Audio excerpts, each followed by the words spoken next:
Yeah, from one team that has already fired a coach, the offense coordinator. Let's go to a team that has fired their coach, offense coordinator, and general manager. AP Tone has a question for you. Yeah, let's talk about the dumpster fire that is Florham Park, New Jersey, and the New York Jets. Pat just said it. Everyone's fired. So what happens now, Lombo?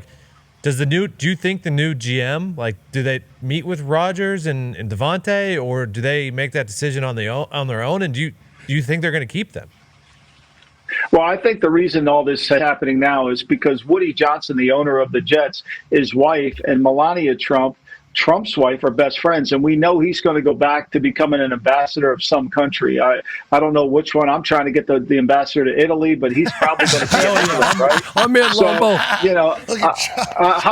He wants over there too. Jesus, Chuck. I'm not getting that. I don't think that's how you get an ambassador role. No. Okay, Chuck. It's a great house, but so I think what he wants to do, the last time he left town to become an ambassador, his brother hired Robert Saleh, and they already had Joe Douglas. I think what he wants to do is hire the GM. He'll probably listen to the league office. He'll get names from the league office. He'll hire the GM, and then those two will pick the next coach. And I think once they do that, then the decisions down the road, do they pick up the $35 million option on Aaron Rodgers for next season? What do they want their team to look like and how they're going to move forward? Look, here's the reality of the Jets.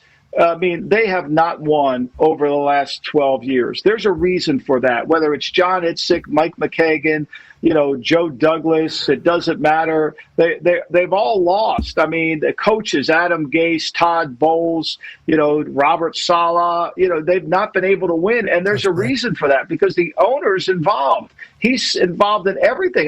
The other day he's having a meeting. The best thing about this is he has a meeting with Saleh and Douglas, and he doesn't like what they say, so he adds more people to the meeting. And you know what happens when you add more people to the meeting? You get leaks. They get lit. All of a sudden, now we know he was trying to bench Rodgers for Tyrod Taylor.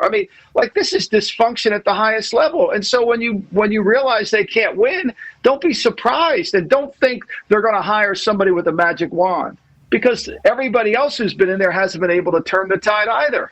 So whenever we say a team is cursed, it could potentially be a curse, but from a person, maybe. Mm. And whenever you said when you said Woody is going to want to hire the next GM before he goes and becomes an ambassador or wherever, before you and Chuck both started pitching, get us back to the boot, get us back to the boot. You said the league will give him a list of names. What does that mean? Is that how the process works? Well, what they'll do is they hire Jed Hughes, who represents the league. He works for some search firm. I don't understand it. Don't ask me why. It's complicated. You have to be on that search firm's list. It has nothing to do with how much football you know and how you market yourself. And then he'll go to that list and he'll interview. Now he can do it because he has openings in head coaching and that. So he gets ahead of himself, right? Because if you want to get the right guy, you want to get ahead of yourself a little bit. But he wants this in place before he's got to go over there after, at a certain point. Because the last time he wasn't involved with the hiring of Saleh, he let his brother Christopher do it. But this is a bureaucratic organization. There's layers upon layers in this Jet organization. And there's no supreme commander at all. You've got a lot of people you have to answer to, and it becomes a problem. I think they're going to have a hard time attracting a really serious candidate, really do. Why would Ben Johnson leave a great job at Detroit to come into this dumpster fire and work for a GM that you don't even know? It's really problematic.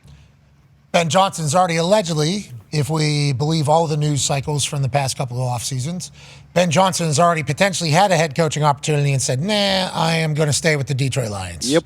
And I'm assuming that's going to become a more common approach, especially with these owners getting more money that are getting into the NFL, which leads us to Cliff Kingsbury, Josh Harris, Magic Johnson and team.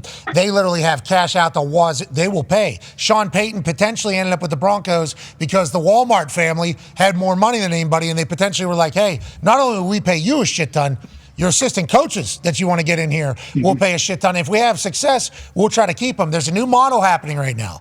The grass isn't always greener as a head coach for some of these coordinators, and the amount of firings, I think, has kind of showcased that. Now, there's only 32 of them, so inevitably you should take your spot whenever you get it. But I think some of these coordinators who have had opportunities year after year, like Aaron Glenn's name is going to be up, Slowick's name is going to be up, even though people said his name has been out of the running in this entire thing. I think there is a chance for the ownership to be like, hey, maybe maybe next year, right? Another year we can do this. We'll bump your pay another $1 million, another $2 million, and you still live the good life as we try to do something special, which we're certainly doing in No Spot.